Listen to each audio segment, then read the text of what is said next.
Alright guys, we're back and we're running.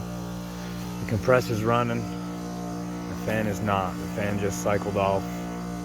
And I just heard it click. Here comes our fan.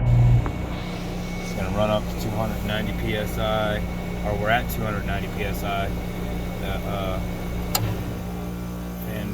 fan comes on, it brings it down to 65.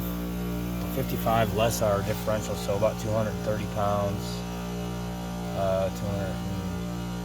35 pounds. It cuts the fan off, and it's going to keep my head pressure between